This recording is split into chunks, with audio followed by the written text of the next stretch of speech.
Medics say heavy fighting between Israeli forces and Hamas has trapped patients and thousands of displaced people seeking refuge at a hospital in Gaza.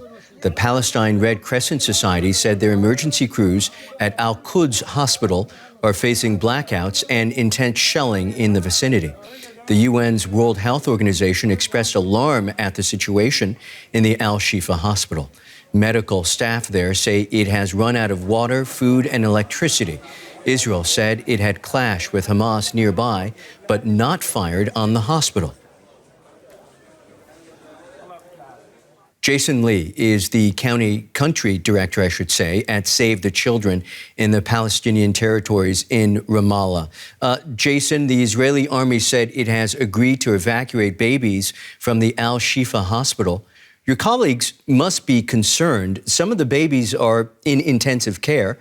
How is it possible to transport them safely, and where are they going? Exactly. The situation, we have reached a humanitarian crisis. We've had confirmed reports of 2 babies that have died this morning that were in incubators, and there's 37 other babies at Al-Shifa hospital that are at risk. It is critical that there is a ceasefire, an immediate ceasefire. This is the only way to protect civilians, especially those that are still trapped. And again, trapped in hospitals, in schools, with nowhere safe to go. There's absolutely nowhere safe in Gaza right now. Children are being killed at a rate of 1 child every 10 minutes. 1 child is being injured every 5 minutes. This has to stop. We need the ceasefire. We need goods and supplies, medicines, food, water, going to both north and southern Gaza, and we need to send more personnel in. My teams need to go in. We need to find the children, and we need to deliver life-saving goods and supplies to them. Jason, just very quickly here, it sounds like what you're implying here is that you're not buying this Israeli plan to get babies out of Al-Shifa and to transport them safely. We haven't heard the details, but you're not buying this as an idea. It is difficult to do so. There are many, many patients and babies that are in critical care. Now, I am not a physician, but I know it is not a simple way, not a simple mechanism to take patients out on machines that are life-saving machines that they're on. Also in situations where there is ongoing conflict, there are still clashes, there's still shelling. The risk of civilians being injured and killed is incredibly high. All sides have to meet their obligations under international law and protect the civilians, especially children. Okay, the Israeli-Hamas war has already displaced thousands of children in Gaza, as you know. How do they cope with the trauma and the emotional distress of this war? Children need to be safe and protected. There are 1.5 million people. That's 60% of the population that have been displaced. They've been displaced to shelters without food or water. We need to get them safe, which means the ceasefire. We need supplies coming in. We need personnel going in to give them the treatment, the therapy, and the support so that they can recover, that they can rebuild their lives. It is critical that this happens now. The long-term mental health and psychosocial needs of children that experience such extreme violence cannot be underscored. It leaves a mark on them, and they need the support right now. You're talking about psychological impacts. Do you fear that the children who survive the horrors of this conflict will be prone to indoctrination, radicalization, and a perpetuation of the cycle of violence? It is critical. I mean, children can recover. Unfortunately, this is not the first escalation that children in Gaza has experienced. All our research shows increasing levels of anxiety, depression, feelings of withdrawal, and worst of all, a loss of hope. Children do not believe that they have a hope in the future. In order to restore this, we need the ceasefire now to keep them safe. We need personnel going in to give them the treatment and therapy. And there must be political will to actually come to a just, equitable, and durable peace between Israel and Palestine. This is the only way we can secure the future of children within the region. But this has to start first with a ceasefire. Okay, that is Jason Lee, country director at Save the Children in the Palestinian territories in Ramallah. Thank you so much. Thank you. For more on the situation surrounding Gaza's hospitals, I spoke to Israeli military spokesman Lieutenant Colonel Richard Hecht. I first asked him if the Al-Shifa hospital is under siege by the Israeli military. The Al-Shifa hospital is not under siege. We have encircled and we are closing in on the Hamas inside Gaza City. There are IDF forces in the vicinity of the hospital. We are not targeting the hospital. We are trying to find ways to get the people out. We're trying to find ways to facilitate assistance to the hospital. Sadly, Hamas are hiding their civilians. Well, Dr. Marwan Abu Sada, the head of surgery at the hospital, who I spoke to yesterday, has today told the Observer newspaper that people trying to evacuate the hospital were shot at and some killed. Doctors Without Borders also reports that its staff are witnessing people trying to leave the hospital being shot. Who's shooting them? For sure, it's not the IDF. We've announced safe passage from the hospital in addition to the 2 humanitarian corridors down south. We are not targeting civilians. We are targeting Hamas. Anyone coming out with no intention of harming anyone will not be targeted by us. Sadly, we've seen Hamas also targeting people trying to move south and their own civilians.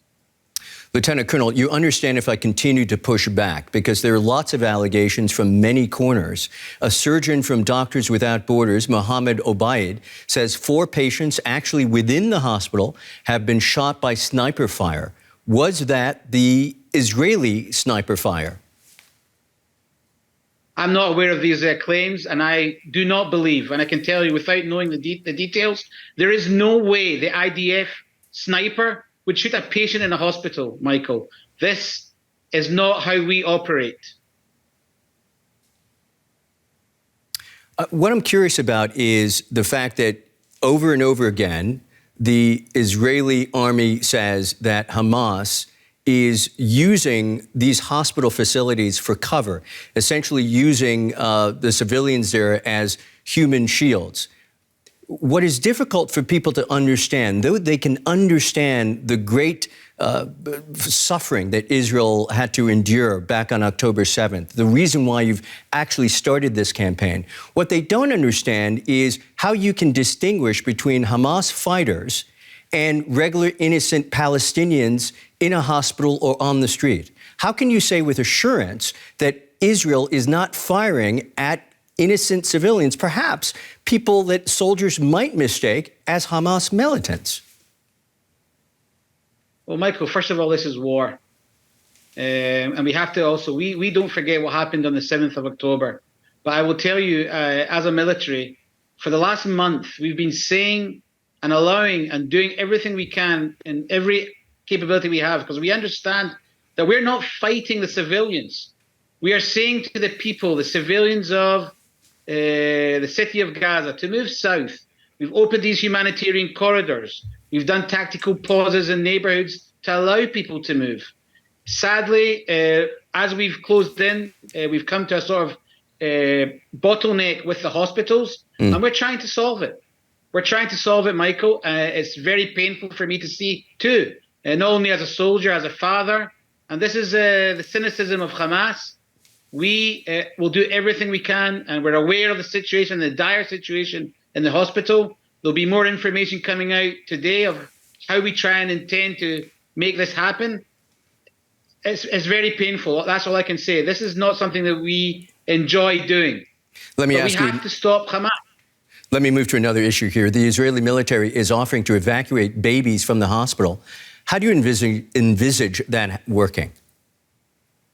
So we're in contact. Our civil administration people are in contact with the hospital and other international bodies. We're trying to find a solution. I think this thing will unfold in the upcoming day or two. Again, we are not currently striking the hospital. There's no such a thing, even with the allegations that are coming out from some of the people that you are talking to. So we're aware of this. It's dire and sensitive, and we're doing the best we can. The Rantisi Hospital and the Nasser Hospital, for example, have been already evacuated. Let me ask you this as a follow-up, if I might. Assuming that those kids could be transported safely, where could those babies then be taken to for safe medical treatment? All of Gaza's hospitals are collapsing as a result of Israeli military action. Again, we are not targeting hospitals. We are very aware of the situation in the hospitals, and there will be a solution of some sort to be determined. Okay, but that's an offer that's being made today. That is a very important news angle that we are seeing in present terms. What is the plan for those babies to be taken from point A to point B, and how can you ensure for their safety? Is that an answer that you don't have at this point? It's an information that I cannot share with you, Michael. You don't have it, or you can't share it? I can't share with you at this point how this is going to happen. Okay. What is so strategically important about Al-Shifa Hospital? So we've and we exposed this a few weeks ago. We see this as a main hub of Hamas activity. Cynically, they've been also hiding within and also underneath the hospital. I would again quote Abu Marzouk, who said, we don't care about our people above the ground. We care about destroying Israel. And they're saying that again and again. We cannot have Hamas have the capability to do this again, as painful as it is. And we're doing everything we can, Michael. Lieutenant Colonel, hospital administrators have invited neutral parties to come and see for themselves that there are no, as they say, militants in or under their hospital. What proof do you have that there are, in fact, militants there? I'd like to see that, also what they've come to show. I haven't seen any of these third-party entities saying, or any of these reports, Michael. We have our intelligence corps, and we have our information on what's going on in that hospital. Why not allow independent monitors into Gaza, into the hospital, to assess the situation in the hospital? First of all, I think there's international entities that are moving in and out of the hospital. I think UNRWA have been in the hospital. But again, that's not in my lane of responsibility. I'm a military man, and all I can do is explain the military actions that we are doing. Understood. International. Well, you're a military man, so I think you can understand and answer this question. Let's say that you succeed in achieving the full evacuation of the Al-Shifa hospital. What will the Israeli military do then? Are you going to destroy the hospital building? We will not destroy the hospital building. We will go and see and search and take care only on terrorist infrastructure. We do not destroy. That's not our goal, to destroy hospitals. The Rantisi hospital is they've left, evacuated. Also the Nasser hospital.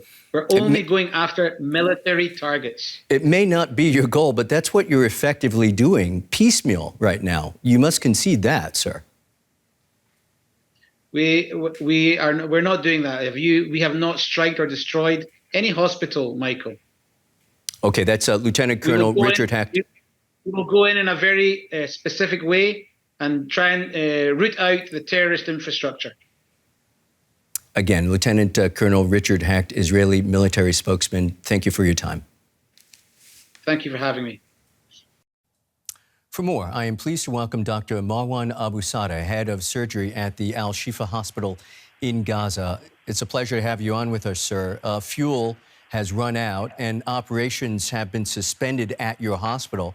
Give us insight into what you and your team are facing at the hospital now and how many people are still there. Yes, we are in. Okay, thank you. We are in besieged hospital, in Shifa Hospital. Bombardment and shooting everywhere around us in Shifa Hospital. No one can get out from the Shifa and the border of Shifa, and no one can get inside the Shifa. Now it is very difficult, dangerous.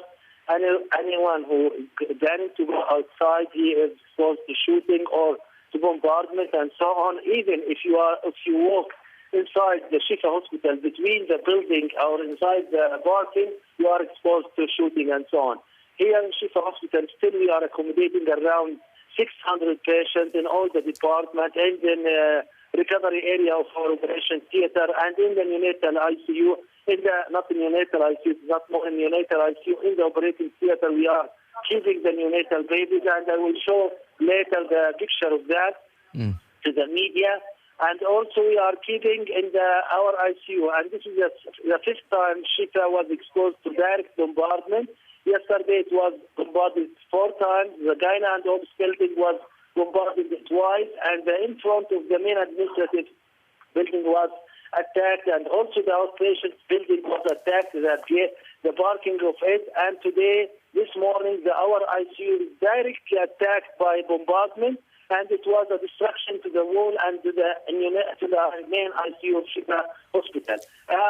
Yesterday, for that bombardment, 5 people were killed and many were injured at that moment. Most of them, they are civilian and accompanied of their relatives in this hospital. Now, today in Shifa Hospital, we don't have electricity.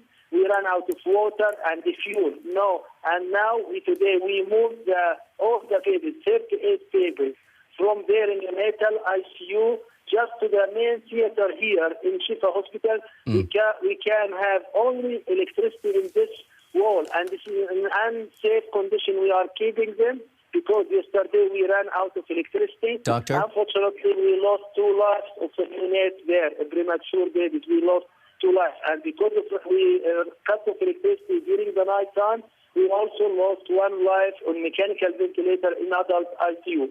And one of our team was injured, maintenance team, during the night when they were they went to repair this outwork and this non-functioning issues there regarding the oxygen generator. One of the team has been shot in the neck and he got paralyzed. This situation is very, very difficult. We ran out of water also. We don't have water, electricity, fuel. This is unsafe condition to work at. Doctor, can I ask you, I feel terrible interrupting you when you are painting what is a picture of hell, frankly. And I think people cannot imagine what you are going through. But I do want to ask you this. The Israeli military says Al-Shifa Hospital serves as Hamas's headquarters and that Hamas militants have tunnels leading to it. Tell us how long you have been working at the hospital and what you can tell us about that. I want to make it clear. I'm asking you what you can tell us about that, Doctor.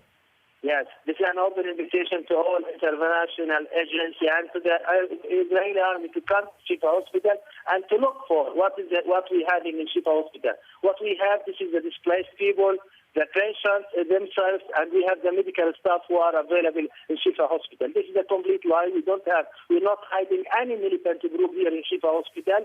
This is a civil institution, Shifa Hospital. This is a major hospital in Gaza with a huge number of injured people. How to cope? Where to evacuate these people? Doctor, I'm going to stop you again, and I hate doing this, but I'm going to interrupt you again because I want to be very clear for our viewers.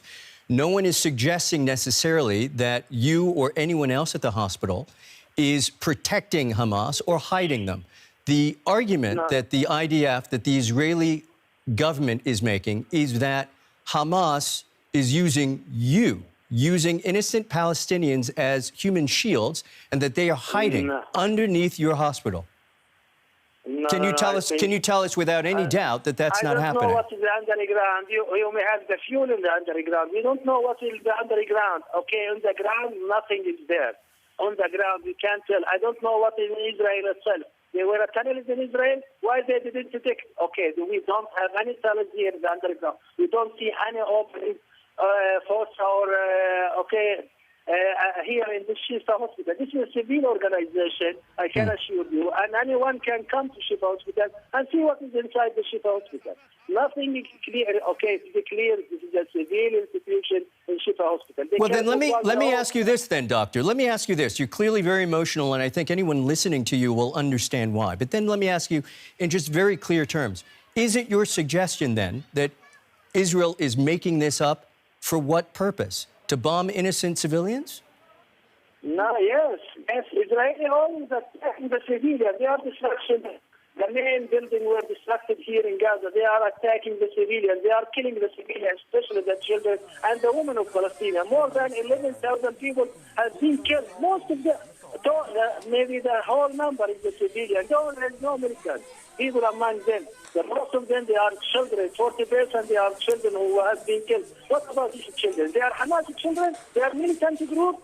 Okay, ask yourself, children who have been killed, they are a militant group, they are safely are staying in their home. Okay, Israelis telling us evacuate the hospital. Where to go? Where to go? I would like to ask you, there is no any institution large enough to cope with this huge number of people here. And they asked yesterday the people to move to the south. They bombarded the people in the south area, in the main street of Gaza. And yesterday, some of the people, after the bombardment of Al-Shifa Hospital, they moved to the school. They again attacked them in the school, and 15 people were killed in that massacre at the school. So anywhere you go, it's unsafe. Okay, I think Israeli, all right, they need more and more killing of civilians, and especially the children of Gazan people. This is the issue.